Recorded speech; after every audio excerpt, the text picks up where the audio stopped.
you have everything at your fingertips, all in one ecosystem without having to,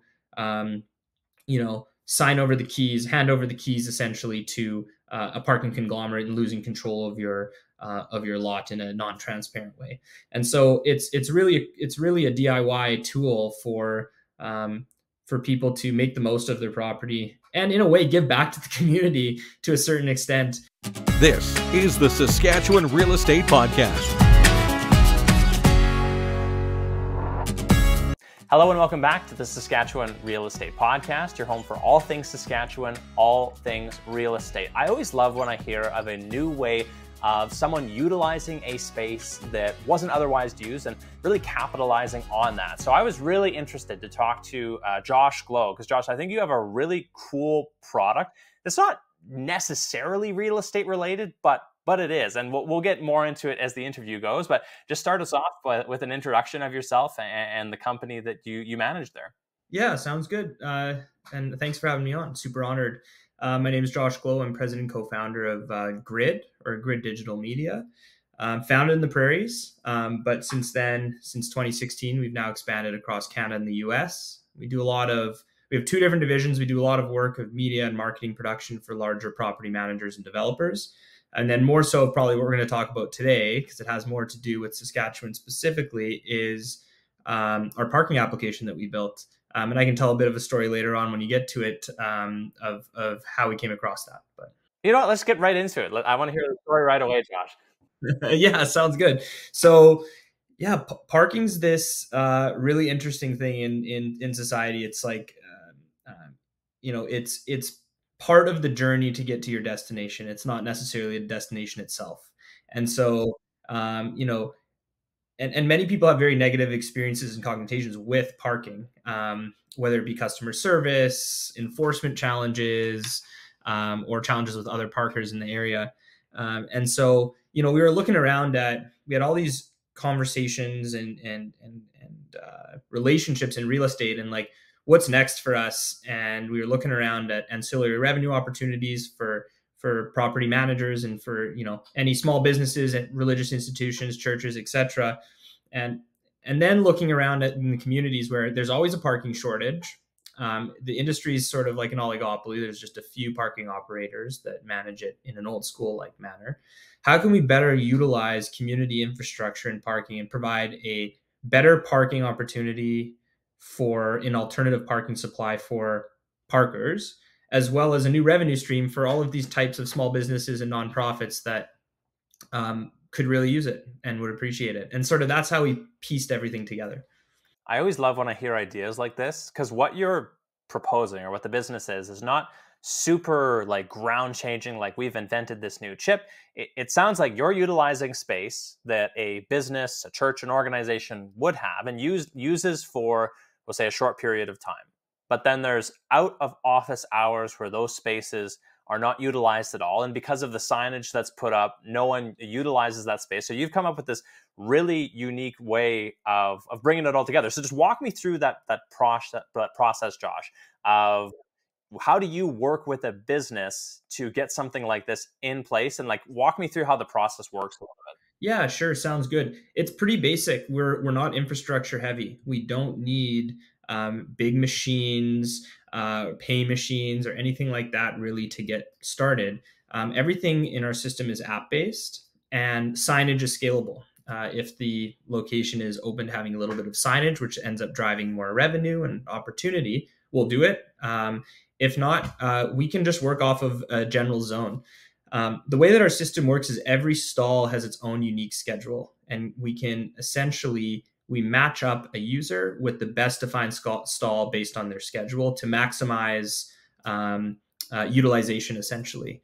And so, for example, if you're going downtown, and eventually when you're going downtown in a couple of years, Saskatoon for the, whatever is going to be in the arena, if it launches ground, you'll be able to pre-book your spot a few weeks in advance with our application and find a parking spot. We navigate you to the parking spot with the Google Maps API, but we can also give you a description of, hey, it's an alternative supply parking spot. It might be at the back of this business or something here. But for you as the consumer, you're willing to go a little bit off the beaten path to actually potentially be closer to the location at the end of the day, but also save yourself, 20 to 30% of what it would be market in the area for parking. And so, it's a cool opportunity. It's sort of like a win-win-win all around three ways. And our business model is unique because we're just taking usually percentage of the new revenue unless there's a software component additionally needed. So there's an emotional component to this as well. I hate looking for parking, and I am a person who I would rather walk for 20 minutes than try to fight it out for a spot close to the event. But I think you're brilliantly solving this thing for also people who hate having to look for a spot. But if you knew exactly you could go to a spot, park there, it would help so much with the timing of the event. You're not going to have to arrive hours early. So there's an interesting emotional component to that. And I think more and more people are like me, that they don't want to have to mess around with trying to find parking. And I think to be able to utilize spaces better, I think it's brilliant. Yeah, no, yeah, really appreciate it. Yeah, parking's, in Saskatoon, I think it's not as much of a stressor in some areas of downtown, but, I definitely in our market research and conversations, students around the university are very frustrated. There can be quite a bit of demand around Broadway, which deters people from going down to that location. And of course, downtown, like when you're driving and you're looking for a spot, sure, there's street parking in certain areas, but how frustrating is it driving by all these empty spots and it just says 24 hours reserved? Like there must be a better way to utilize this space. It's just tech, and tech can solve it. So yeah, just as an example, I often will do like lunch meetings in downtown Saskatoon, and there are times where even if you leave 15, 20 minutes early, you will barely, or you will be late for your appointment because you are struggling to find specific parking. So it also helps with that time efficiency. Walk us through how it's managed, Josh. Like a business reaches out to you and they say, "Yep, sounds good." You get the designated parking spots. Are users interfacing on an app? How are you handling kind of like the day-to-day running of a system like this? yeah, there's sort of two different avenues. We have, like the businesses and more commercial element. And then we're also we have a peer-to-peer opportunity as well. And peer-to-peer meaning like driveways and privately owned like little bits of land here and there. But essentially at the end of the day, the platform works the same. You get set up in the dashboard. You have full transparency and visibility of what's going on in your parking lot or on your driveway live. You can watch the revenue coming in. You can see which license plates are supposed to be there when. You can use an enforcement tool to see who's illegally parking there, if that's the case. You have everything at your fingertips, all in one ecosystem without having to, sign over the keys, hand over the keys essentially to a parking conglomerate and losing control of your lot in a non-transparent way. And so it's really a DIY tool for people to make the most of their property and in a way give back to the community to a certain extent, by providing this, opening up this asset to the public. We have a client that's a pretty decent size grocery retailer, and one of their locations specifically is close to a church, and the church has a huge need for parking in two different services on Sundays, and bridging that gap to allow them, instead of parking for some of the elderly people that are attending the church blocks and blocks away, to this for the morning services when the store is not even open on Sundays until noon. Just connecting all of those dots in a way with the data structured and license plates in a coordinated way, then it wasn't even about the revenue there for them. It was more just like making sure they're giving back to the community essentially. So I'm sure this is kind of in the back of your mind, but this sounds a lot like Airbnb for parking. Is that like an easy way to distill this, or is that metaphor not quite correct? yeah, we've had a bit of press around that. I think it's pretty close. Airbnb is a bit more of that peer-to-peer model, or at least that's where it started off as, where it's, the premise was I have a home, I put it off in off hours online. It is exactly that on the peer-to-peer side that we're working on. But we are also trying to work with some of the larger portfolios across the country to really make an impact at scale. A couple weeks ago, I dropped my daughter off at daycare, and the school was just an absolute war zone. I got like first time I've ever dropped her off, and it was my first introduction that wow, drop off at school can be like an absolute nightmare. Now, right now, the focus is kind of like, bigger organizations that have like a bigger model. But is there a market and is there a way to get this to a place where it is more peer-to-peer, where if I have a house that is close by the school from the hours of 8:30 to 9 o'clock, someone could pay $20 so that drop off is easier? Like, is that something going on in the background, Josh? Or just walk me through, like if someone had a spot, they're like, yeah, this is prime parking. Take it another example. If I am a person who lives near Mosaic Stadium in Regina, and game days, I want to easily connect with someone coming out of town to park in my spot.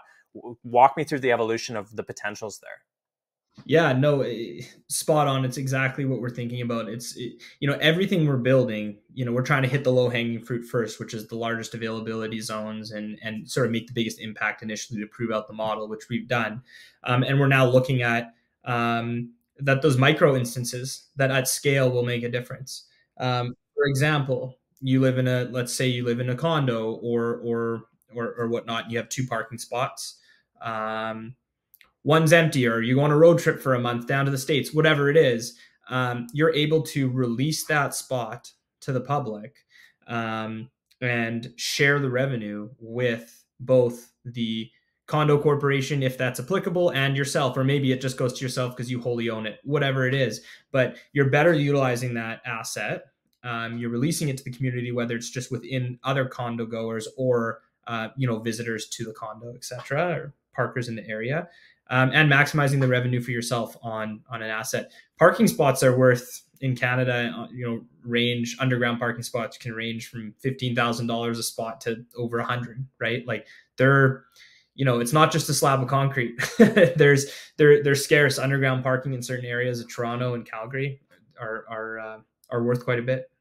There should be a serious opportunity in connecting these different people with the asset, correct? Like I'm thinking even when I used to work close to downtown, I was very close to City Hospital, and finding a parking spot for staff, for people who live in the area. If you don't have a vehicle and you had a spot that you could designate and even make that a long-term agreement, that's such an exciting opportunity, because I don't think it's really a tap market. So I think you're really onto something here, Josh. Walk me through the feedback that you're getting from people who are using the service, and then customers that you're helping to provide they're using their parking for those customers. Yeah, so we haven't really had any company churn or anything like that with our clients, because it's just a net new revenue stream that we're adding out of nowhere, and they love it, right? Even in some of the lower demand zones that, perhaps the area is growing around it a bit, but they're a little bit ahead of the game.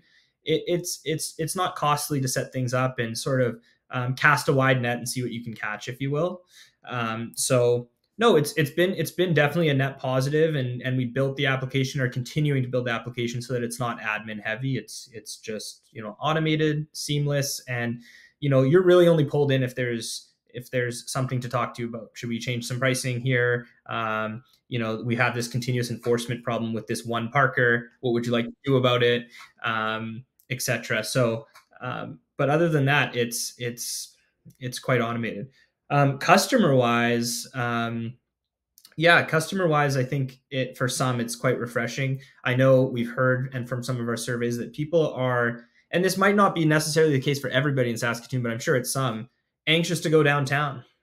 It's for events or during the day, it can be stressful. Finding a parking spot is stressful, and let alone, actually, we went through a clean tech accelerator out of Vancouver where we found out a lot of statistics, and they helped us with a lot of statistics around the emissions related to poor parking infrastructure and poor utilization of parking. We learned a stat that 30% of Canadian traffic in downtown cores is actually caused by people circling for parking.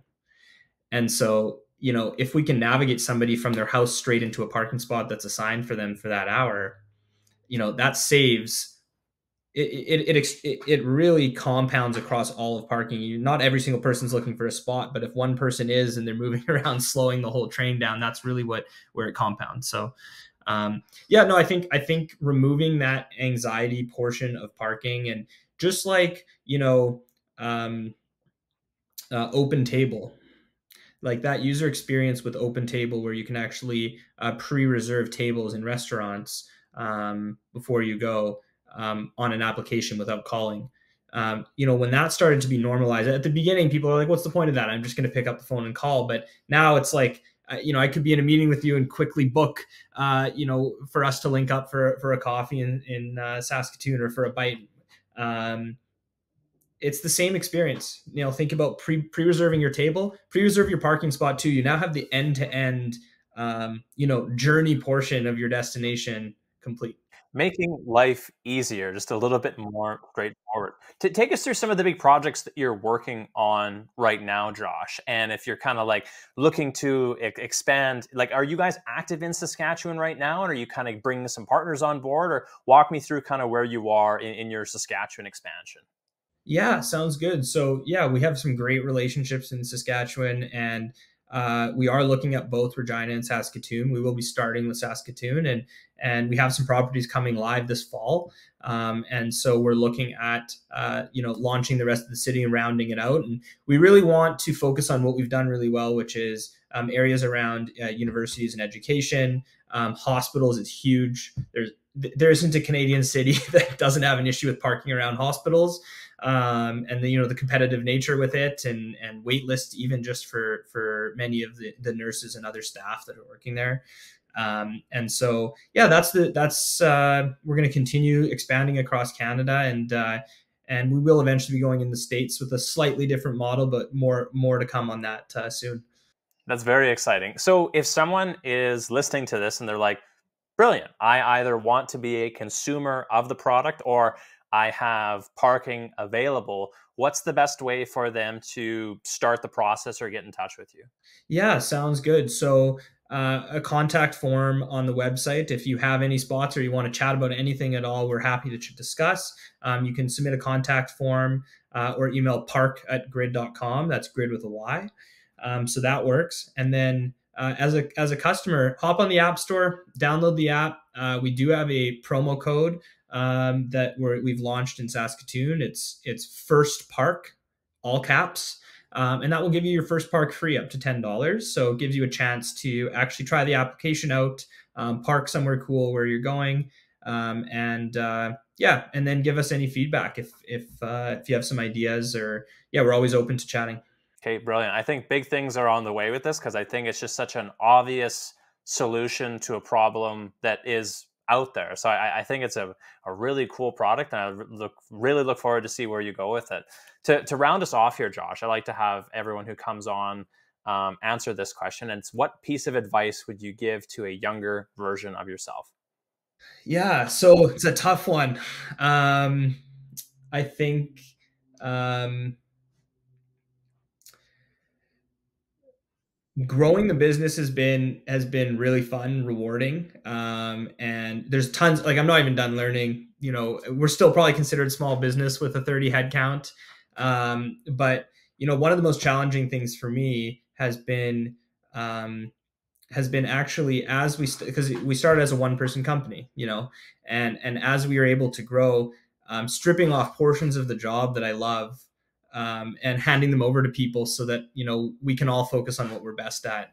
And so yeah, like I learned a lot about seeing the lens of the business landscape and the world through other people's lenses. I really went into my early career thinking, everybody thinks like me. Everyone's going to like the same things that I like. And, even just in Canada, like, we're all so different.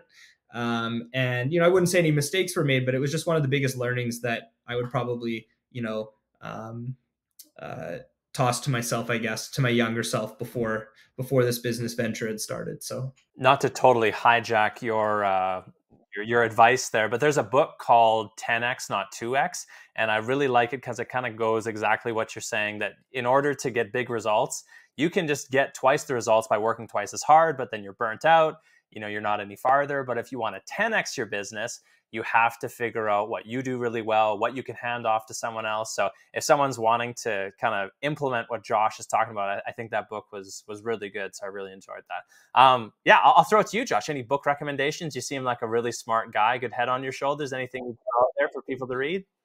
I don't know if you've ever heard of Never Split the Difference by Chris Voss. Yeah, one of my favorite books of all time. And for the audience that has never read it or heard of it, just high level ex-FBI negotiator that, takes his negotiation tactics and applies them into the real world, not just business, but, even asking your mom for a car if you're 16 or negotiating to purchase a car or whatever, just real life instances as well as some business and how negotiating with criminals and terrorists is actually psychologically the same as with your own mom at home. So pretty cool book. Would highly recommend it to anybody. Very cool. Before I let you go, Josh, if someone has a specific question for you or they want to link up with you specifically, how can they get in contact? Yeah, I think LinkedIn's the best way. I'm super active on LinkedIn. So just look up Josh Glow, company's Gryd. Probably the best way to get in touch with me because the email inbox can sometimes get clouded. So. Absolutely. Okay, thanks so much, Josh, for coming on and sharing about this really cool product. I'd invite everyone to go check that out and appreciate you taking the time today. Awesome. Thank you so much. Thanks for checking out this episode of the Saskatchewan Real Estate Podcast. I hope you liked it, found some value here. If you did, please hit the like and subscribe button.